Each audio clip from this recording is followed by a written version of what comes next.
Welcome to Feast Michigan. In this series, we are going to take a culinary treasure hunt, feeding our appetite with fresh and local. Michigan is number 2 in the nation for agricultural diversity and has over 10 million acres of farmland.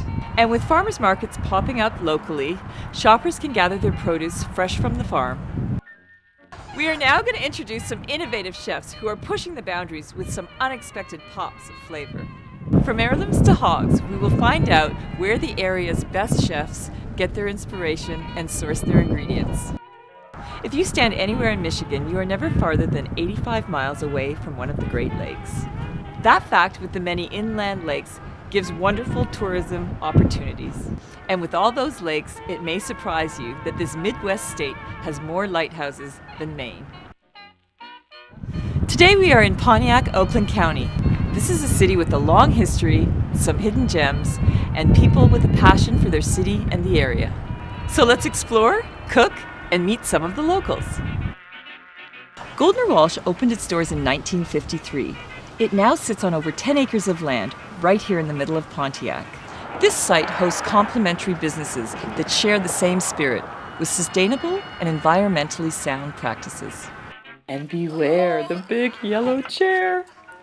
Let's go meet Tim Travis. I love the quote on your website, "To plant a garden today is to believe in tomorrow." Well, gardeners are optimists, and that quote reflects my mission to create a legacy here for the future. This is a great space. Thank you. I love it here. Yeah, can you tell me a little bit more about the business?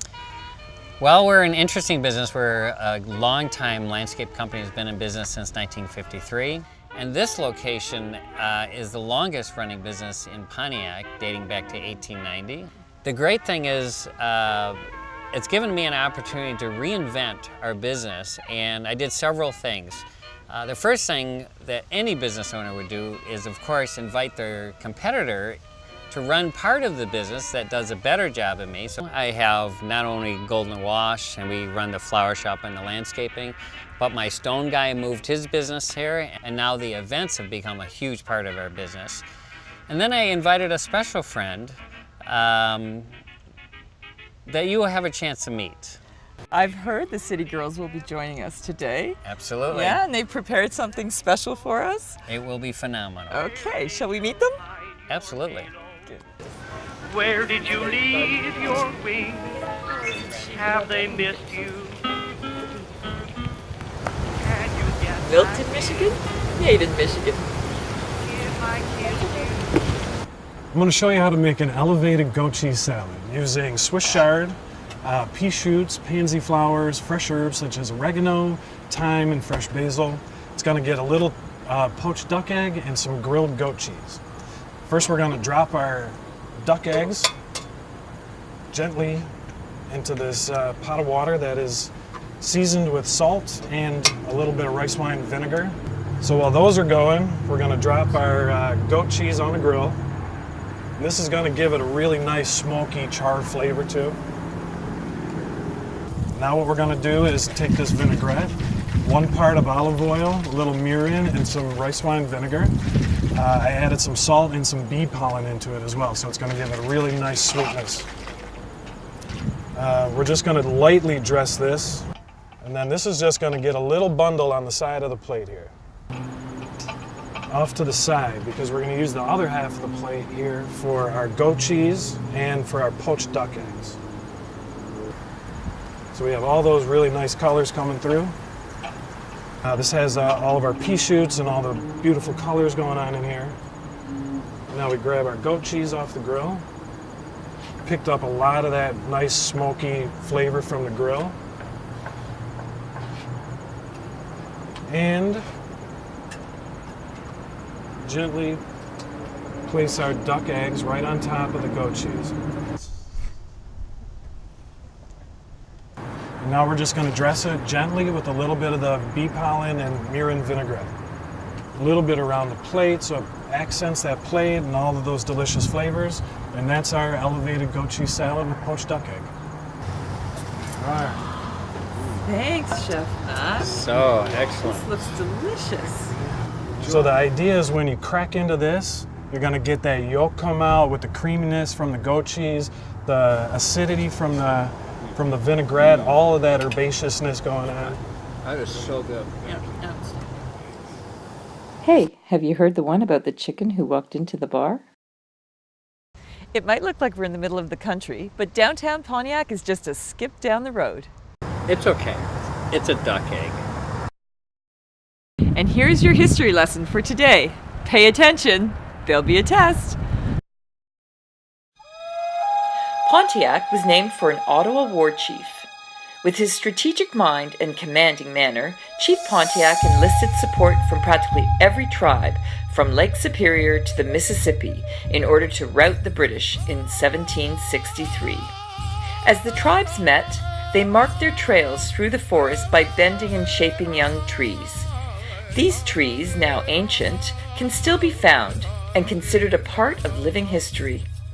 Established as a staging post and Indian trail, Pontiac became one of Michigan's first inland settlements.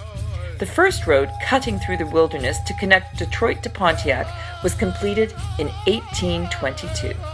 French historian, writer, and political thinker Alexis de Tocqueville took this road, writing that it was only in the evening when the sun went down that we reached Pontiac from Detroit.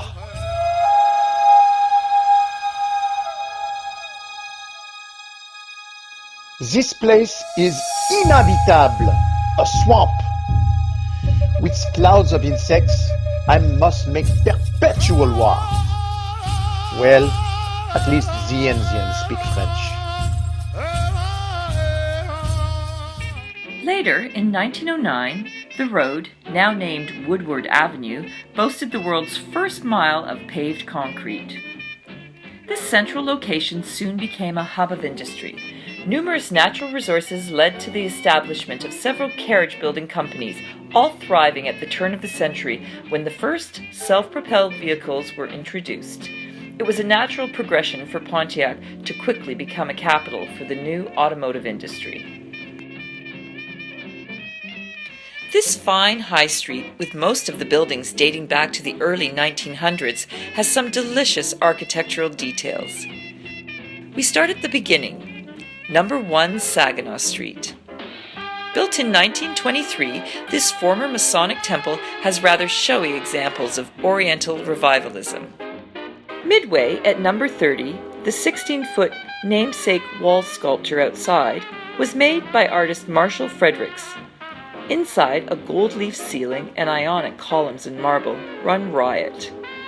Next door, the Oakland Town Center, previously a bank, flaunts its Art Deco drama from high above. Neatly tucked in, the 1921 Flagstar Strand Theatre is undergoing a renovation, and the theatre will be a premier destination for performances and the fine arts. Decades later, at the bottom of Saginaw Street, emerged the Phoenix Center, design dream of savant, architect, and local boy, Don Davidson. And speaking of the future, today we head across the road to one of those new businesses in this historied and charming street. Welcome to the Menagerie. This is a pop-up restaurant with a stellar roster of chefs and events. Tonight the Menagerie is hosting a potluck for chefs, purveyors, and suppliers. The entrance fee is as usual, bring a dish. This promises to be a tasting menu extraordinaire. I've made a Roquefort terrine. It's a bit nerve-wracking when the chefs are tasting your efforts.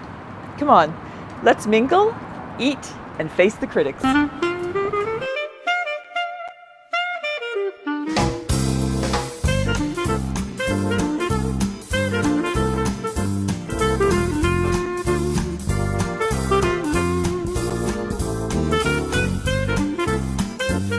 Here we are with April and James Forbes, the owners of the Menagerie restaurant. Now tell me, what is a pop-up restaurant? A pop-up restaurant is a restaurant facility that allows chefs to come in and treat it as their restaurant for the evening. So it allows them to play around with the idea of owning their own restaurant without investing into a brick and mortar. And why Pontiac? Why Pontiac? Because we are experiencing a culinary renaissance. It's just perfect timing to be in the city. Thanks so much for inviting me today. I'm enjoying Thanks the for potluck. coming. Thank you.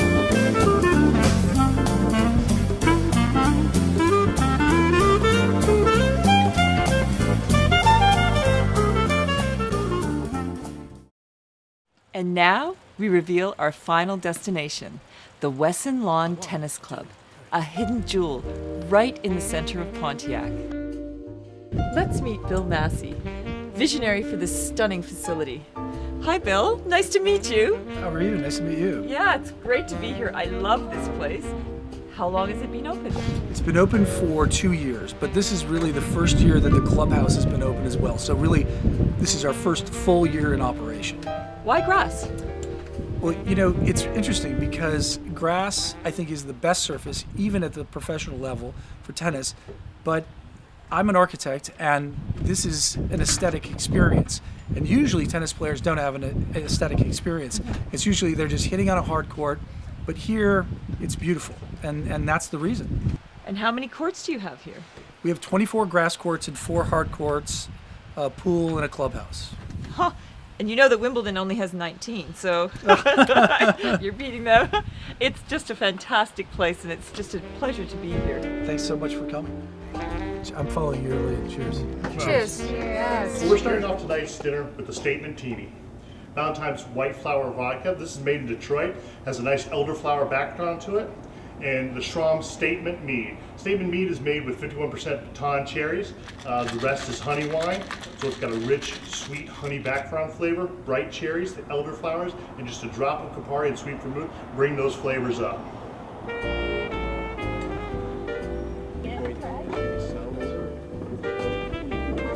Hi, I'm Matt.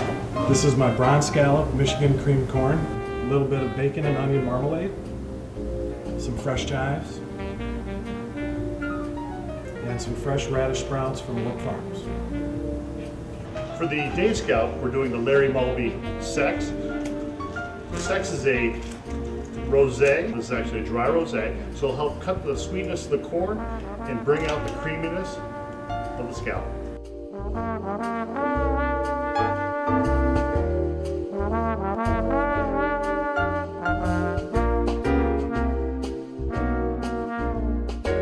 Here's our next course, a braised oxtail ossobuco. It's the oxtails from Searoy Farms in Yale, Michigan.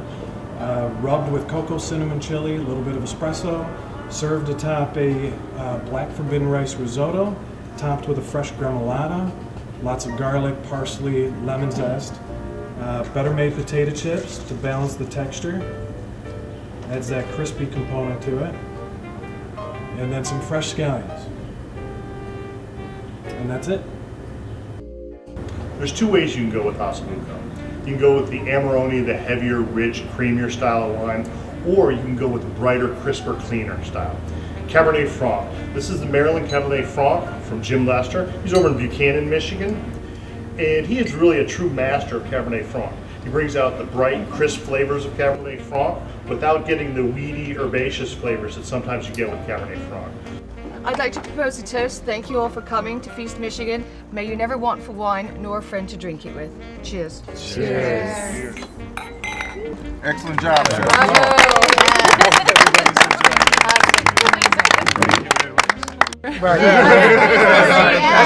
That's everything. Who gave you the idea to put the potato chips, the better base? I think it was just, this is what we ate growing up, this is our snack food, so to kind of, we do a lot of things where we try to combine, old and new, familiar and unfamiliar, kind of, bridge that gap, so that was this. It's something that everybody knows is a potato chip. If you're from Detroit, it's better made.